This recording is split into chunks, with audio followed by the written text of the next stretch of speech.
15 días o pues 14 días. No. ¿Cuántas veces al día? 3 o más. 3 o más. Yo dije 3, Pero primero dijo 2. pero me equivoqué, lo reo. Y sacamos un promedio de eso. ¿Listo? Entonces ya. Pero tiene que dar muy bien. 3 o más heces líquidas al día que duran menos de 14 días, porque si es más de 14 días, ¿cómo se llama? Crónica. Entonces ya tenemos ahí un escenario muy bacano para tirarle lazo a la familia. Ay, que tengo diarrea, sí, ¿cuántas veces hay al baño? Una, no tiene diarrea todavía, sí o qué. Entonces así. Y lo otro es que casi todos los fenómenos van a ser agudos o crónicos, porque allí va a diferir el tratamiento. ¿Cómo se define tos crónica? Una tos que persiste por ¿cuántos días? ¿Cuántos?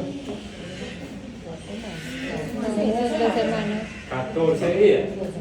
2 semanas. 2 semanas, 14 días. Entonces ahí usted llega y se encuentra un paciente que le dice, venga, si yo tengo una tos, y usted le pregunta, ¿hace cuánto? No, ya hace más de un mes. Entonces usted ya lo clasifica como un tosedor crónico.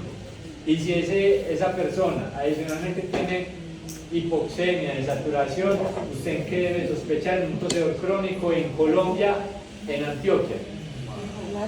¿En qué? No tiene una TV.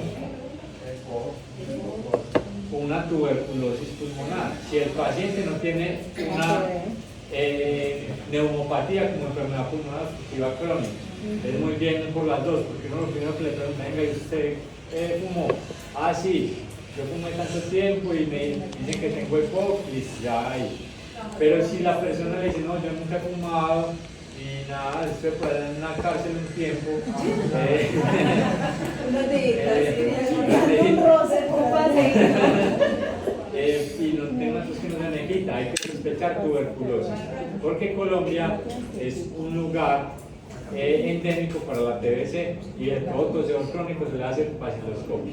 Pero bueno, volvemos a la definición y pasamos ya a la epidemiología. En epidemiología tenemos que las enfermedades diarreicas agudas sigue siendo un problema serio de morbilidad y mortalidad.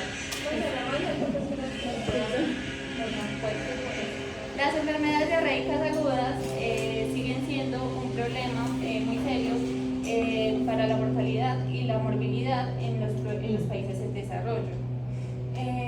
Constituyen una de las principales causas de mortalidad en niños menores de 5 años y causan alrededor de 3.2 millones de muertes anuales.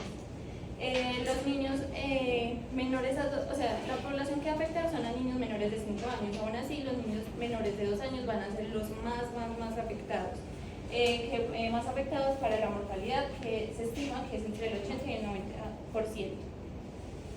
Bueno, en Colombia sigue siendo un problema que ocupa también uno de los primeros lugares de mortalidad y morbilidad, pero en Colombia ha disminuido la mortalidad, pero la morbilidad sigue aumentando.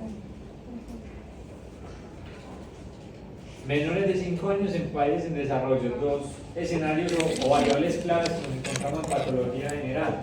Existen países en desarrollo y países desarrollados, y menores de 5 años y mayores de 5 años con más defensas y un esquema vacuna más completo. Siga, Mónica. Bueno, acá tenemos como una gráfica que nos dice como la tasa de mortalidad en Colombia. Entonces podemos ver que el punto más alto fue en el 2005 con 13.38 y el más bajo fue en el 2017 con 3.42. Las zonas más afectadas son el Chocó, Vichada, La Guajira, Amazonas, Risaralda, Vaupés y Guainía.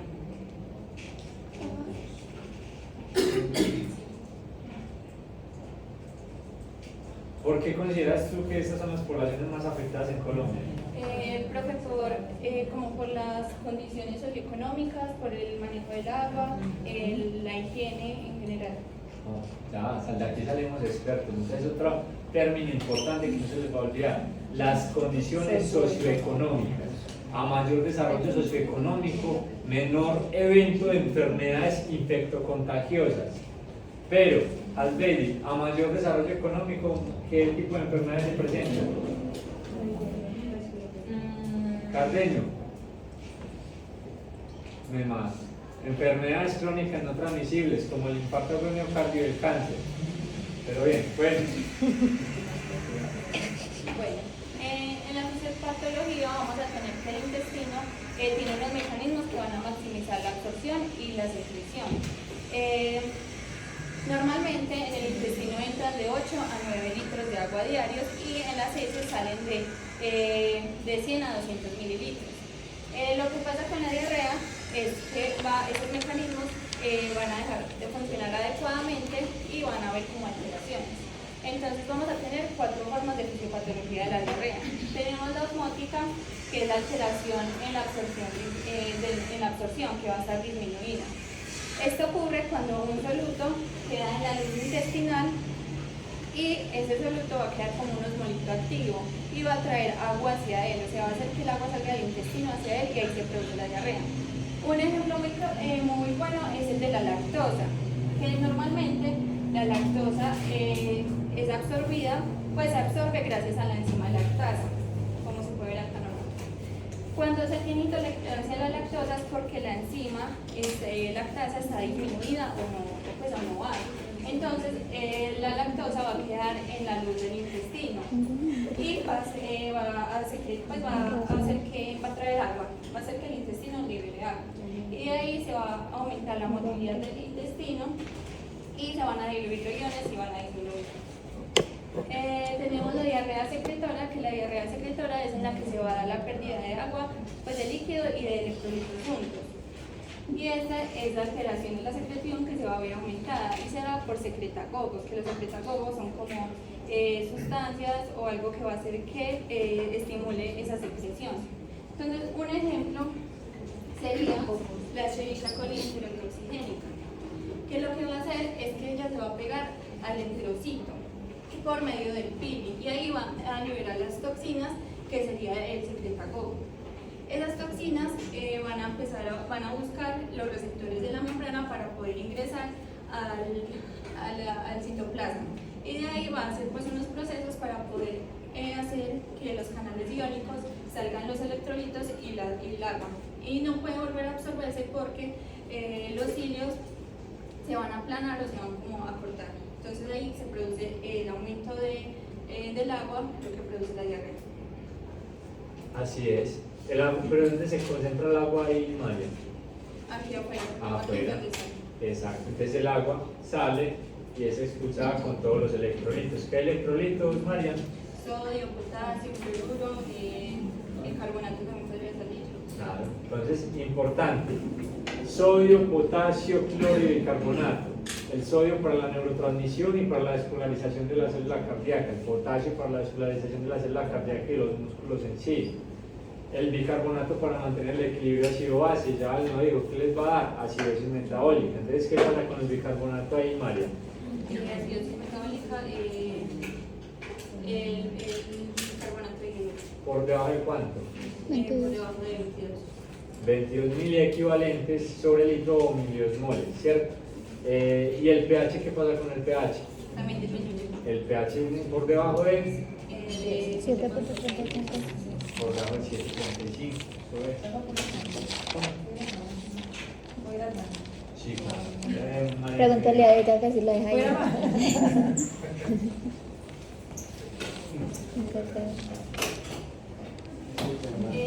Bueno, Inflamatoria. y las otras dos formas de diarrea que vamos a tener inflamatoria, que es cuando hay una alteración en la absorción que va a estar disminuida. Se va a dar un daño en la mucosa y este daño va a generar como la liberación de mediadores de la inflamación, se genera la inflamación y se aumenta la permeabilidad. Ahí es cuando vamos a tener la diarrea con sangre. La diarrea inflamatoria también se puede llamar diarrea exudativa. Entonces se puede producir la diarrea con sangre o con pus. Y puede ser por agentes invasivos o no invasivos. Y tenemos la diarrea por dismotilidad, que es que la motilidad se va a ver aumentada. Y aquí lo que va a pasar es que la motilidad, como aumentar, que es el movimiento del intestino, va a tener menos tiempo de contacto con los nutrientes de los alimentos. Y los nutrientes van a quedar en la luz del intestino y va a ocurrir lo mismo que expliqué al principio, va a traer agua y se produce la diarrea. Bueno, en etiología vamos a tener causas no infecciosas y causas infecciosas. Sí, antes de que pases a la etiología, es muy importante comprender que en los menores de 5 años que mueren por diarrea es por un fenómeno muy importante, y es que nosotros todos tenemos algo que se denomina agua corporal total. ¿Lo escuchan en fisiología? ¿Cuánto de agua corporal tenemos nosotros?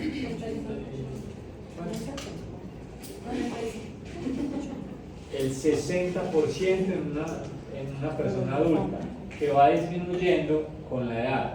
Pero un niño no tiene 60, un niño tiene 75-80% de agua corporal total. Por eso, si los niños se deshidratan, tienen mayor riesgo de morir que un adulto, porque tienen menor tolerancia a la pérdida de líquido. Y al final pues ese aumenta la mortalidad tan significativa. Vamos a la etiología, ¿va? Bueno, entonces tenemos la causa no infecciosa, que en la causa no infecciosa vamos a tener, por ejemplo, los fármacos como son los antibióticos, laxantes y antiácidos, que lo pueden haber más. También tenemos patologías que son como los trastornos del páncreas, la alteración de la función inmune, trastornos metabólicos hereditarios, intolerancia a algunos productos alimentarios y trastornos intestinales. Incluso en los no infecciosos también podríamos tener que a veces se causa una diarrea aguda por estrés o cosas así. Tenemos la infecciosa, que representa pues el 90% de la EDA, y se puede dar por causas bacterianas, virales y parasitarias. En las bacterianas vamos a tener la Escherichia coli, que la Escherichia coli pues va a tener como varios tipos. Tenemos el Vibrio cólera, que es el que produce la diarrea del viajero, la Salmonella, la Shigella, el Campylobacter, el Clostridium, el Difficile y la Yersinia. En los virus, el más común es el rotavirus, pero también vamos a tener el norovirus, el adenovirus y el citomegalovirus. Y en parasitaria, la posición de la diarrea, el angiomeba,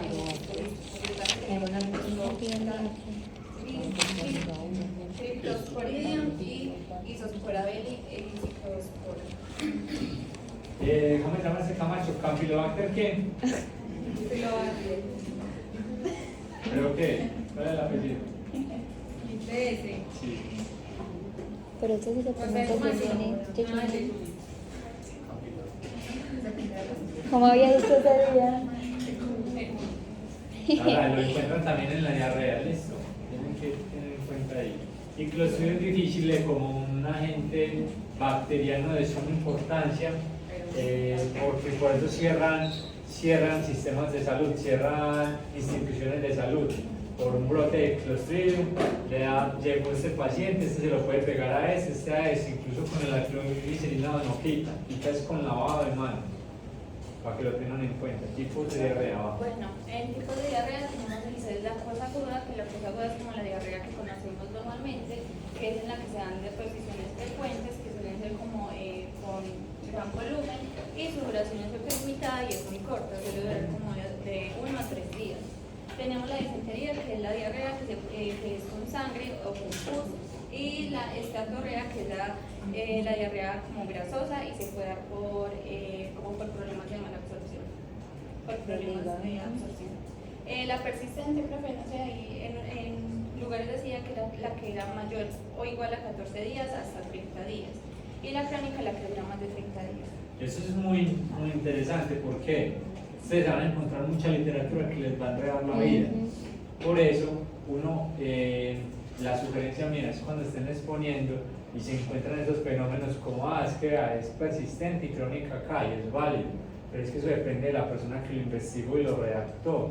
Entonces uno lo que hace ahí se llama persistente según el autor tal del artículo tal publicado a esta fecha, y crónica según este publicado en este final. Es interesante y es una sugerencia bonita para que lo pongan por acá abajo. Bueno, en factores de riesgo, pues ya sabemos que vamos a tener la edad, que son los menores de 5 años, aunque también por el sistema inmunológico debilitado podrían entrar las personas muy mayores. Tenemos suspender la lactancia materna porque la leche materna tiene inmunoglobulina A. Eso nos va a proporcionar como no le va a ayudar al sistema inmune del bebé. Entonces, cuando suspendemos la leche materna se van a ver como más expuestos. las enfermedades crónicas asociadas, porque ya sabemos que hay algunas enfermedades que pueden causar diarrea. La carencia de vacunas, por lo mismo estamos más expuestos, la higiene y la sanidad, la desnutrición y el no acceso al agua potable. Bien. Recuerden que cuando vean este escenario, ya ustedes son trabajadores de la salud, los niños, los recién nacidos deben consumir leche exclusivamente materna hasta los 6 meses. No se les debe dar nada, ni tomate, ni frijol, nada. Porque ese era uno de los escenarios que más desencadenaba en la era y que aumentaba la mortalidad y la falta del desarrollo del sistema inmune y digestivo de los babies. ¿Sí o qué? Entonces, solo leche materna hasta los 6 meses.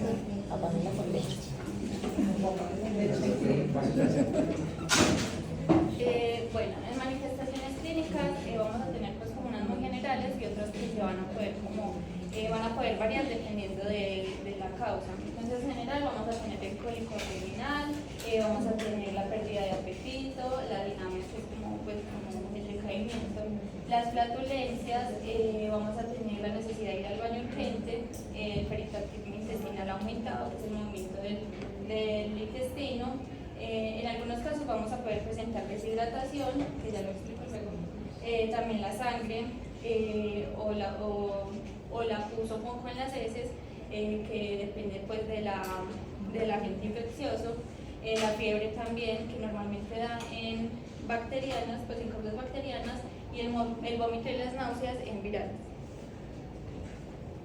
¿Cómo se denomina las sangre en las heces? Disentería. Ese es el fenómeno de la diarrea del viajero, pero no específicamente todas las disenterías tenían como ese fenómeno, ¿cierto? La sangre en las heces va a tener 2 clasificaciones, y es cuando proviene de muy arriba y es digerida, se va a denominar melena, ¿cierto? Y cuando es más abajo, ¿cierto? Generalmente el recto va a ser rectorragia. Difícil yo creo que valorar en este escenario, porque estamos hablando de EDA y ese escenario aplica para muchas cosas, que sobre todo para algo denominado hemorragia del tracto digestivo. Bueno, vamos a tener la deshidratación, que la deshidratación es como la consecuencia más grave que se puede tener de la diarrea, de la EDA. Entonces, así es como vamos a evaluar como a los bebés o a los niños cuando llegan con una diarrea. Entonces vamos a mirar el grado de deshidratación, que se divide en A, B, y C. Entonces vamos a ver el estado general, que entonces está A si es alerta, B si es irritable o intranquilo, y C si está letárgico o inconsciente. En los ojos, en la A van a estar normales y en la B y la C pueden estar hundidos. La sed en la A es que el bebé bebe normal y no está sediento. En la B está sediento y bebe pues bien. Y la C es que el bebé bebe muy poco o ya no es capaz de beber. Vamos a tener el pliegue cutáneo, que es lo que vemos aquí, que es cuando vamos a pellizcar la piel y cuando no tenemos deshidratación vuelve ahí mismo a su punto. Cuando tenemos una deshidratación moderada va a ser más lento, y cuando es ya una deshidratación grave se va a demorar mucho para volver a su lugar. En la decisión para ver entonces qué tipo de deshidratación es, vamos a mirar entonces. En la A es que no presenta signos de deshidratación, y en la B es que tiene que tener al menos 2 de estos, pues como estos ítems, para hacer una deshidratación moderada. Y acá igual tiene que cumplir al menos 2 de la columna C. Y ya el tratamiento vamos a tener el plan A, el plan B y el plan C. El plan A se trata de la hidratación oral normal. El plan B se trata de sales de deshidratación, en sales de deshidratación. Y el plan C se va a administrar, pues ya cuando se maneja en hospital, y se va a administrar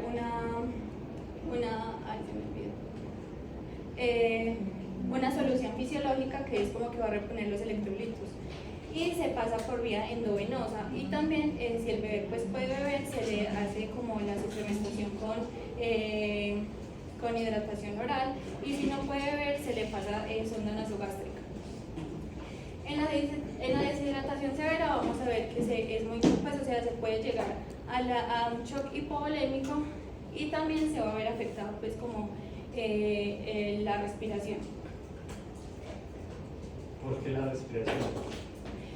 Profe, primero vamos a tener porque ese desequilibrio de electrolitos va a afectar la contracción de los músculos, entonces va a afectar los músculos inspiratorios, pues los respiratorios. Y también como hay un choque hipovolémico, el corazón va a tratar de, compensar y ahí se va a ver reflejado como en el ritmo respiratorio, en la frecuencia respiratoria. Si tienen interacción corazón-pulmón, hay un desbalance en lo que está comentando, y ese origen del trastorno respiratorio vamos por el lado hidroelectrolítico. Fíjate, ¿por qué en la diarrea, en la enfermedad diarreica aguda, hay una consecuencia respiratoria? Ya dijimos, se pierde sodio, potasio y se pierde bicarbonato. Si se pierde bicarbonato por debajo de 22.000 equivalentes, el pH baja por debajo de 7.35, ¿cuál es el sistema compensatorio de eso? La hiperventilación, ¿cierto? ¿Por qué? Porque la acidosis metabólica se va a corregir fisiológicamente con la alcalosis respiratoria, ¿sí o no? Si hay alcalosis respiratoria, ¿qué se necesita para eso? Se necesita que la persona respire más veces por minuto, intentando compensar para que el pH aumente. Y obviamente lo del trastorno hidroelectrolítico va a afectar la contracción del diafragma. Fíjense ustedes que María pone acá el escenario de un niño y no está poniendo adultos, y eso es que enfoca la patología en la población de mayor prevalencia e importancia, que son los niños. Y de una vez estamos llenando información pediátrica y neonatal. Esto lo tienen que memorizar sí o sí para cuando estén en pediatría y neonatos. ¿Cómo son los signos de deshidratación? Fontanera nosotros tenemos, no, ya está cerrada. Signo de pliegue en un adulto, difícil, pero se puede hacer. Estos signos principalmente son de la población pediátrica. ¿Por qué la letargia? El sodio es un importante electrolito para mantener la homeostasis cerebral. Cuando se pierde el sodio hay alteración del estado de conciencia, pero lo primero que pasa por allí es ser intranquilo e irritable, una agitación psicomotora, para finalmente terminar en letargia, estupor o coma. Muy bien, muy buena diapositiva esta. Bueno, en diagnóstico, pues como lo más importante va a ser como la clínica del paciente, los síntomas y todo lo que nos comenta el paciente. Ya en diagnóstico, los diagnósticos, las pruebas diagnósticas se utilizan más que todo es como para identificar la causa o el agente causal. Entonces tenemos la tinción de Gram, que nos va a servir para mirar si es una bacteria Gram positiva o Gram negativa. El hemograma, que el hemograma nos va a hacer como un recuento de células y nos va a decir, por ejemplo, si puede ser viral, si es bacteriana o incluso parasitaria. Tenemos el coprocultivo, los coprocultivos, que es que vamos a cultivar una muestra de ese, pero esto ya no se usa tanto porque se demora mucho y también hay muchas bacterias que no se pueden cultivar. Tenemos los electrolitos plasmáticos, que es que se van a medir la cantidad de electrolitos y mirar pues cómo es el desequilibrio que hay. Tenemos los azoados, que es el nitrógeno urémico y la creatinina, y cuando están aumentados nos indican deshidratación. Tenemos la PCR, que nos permite ver si hay ADN de alguna bacteria en el, o sí, de alguna bacteria o virus pues en la muestra. ¿Y cómo se llama esa PCR? Cadena de reacción de polimerasa. Porque la otra, ¿cómo se llama? La proteína C reactiva. ¿Y qué identifica esa proteína C reactiva? Inflamación, ¿cierto? Entonces son cosas muy diferentes. Cuando manejamos siglas acá, compañeros, es PCR, proteína de reacción en cadena de polimerasa, o proteína C reactiva, que las dos son denominadas PCR, pero son totalmente diferentes. ¿Listo? ¿Cómo es que llama la otra? Cadena C reactiva. proteína C reactiva y reacción en cadena de polimerasa. Bueno, tenemos los coprológicos, que es que vamos a coger una muestra de ese y la vamos a mirar debajo del microscopio para pues, buscar como hallazgos, ya sea como sangre oculta o bacterias. Y la metagenómica, que es algo como más bien nuevo, y es que nos va a coger como nos va a permitir ver las bacterias como en los ambientes y nos permite ver incluso las bacterias que no se pueden cultivar. Y se necesita de la bioinformática para poder ver todos los análisis que arroja. Bueno, en el diagnóstico diferencial vamos a tener la linfagiectasia intestinal, que es una deformidad de los conductos linfáticos del intestino. Vamos a tener los defectos enzimáticos congénitos, el colon irritable, las infecciones por VIH-Sida, la acrodermatitis enteropática, que es el déficit del zinc, la fibrosis quística, las enteropatías perdedoras de proteínas, el síndrome de malabsorción intestinal y la enfermedad celíaca, que es como la destrucción del intestino como por una intolerancia al gluten. Bueno, el tratamiento, lo más importante es la reposición de la pérdida de líquidos y electrolitos. También vamos a tener que la terapia antidiarreica no se recomienda, al menos que sean en causas no infecciosas. Tenemos los antibióticos, que los antibióticos tampoco son como el tratamiento de elección y se recomienda únicamente para disentería y para el cólera. Los antimicrobianos, tenemos la suplementación por probióticos, que ya sabemos que los probióticos nos van a como a proteger al intestino, y dietas bajas en fibra para que las heces puedan coger como forma, y lácteos y grasas pues para evitar como que nos caigan.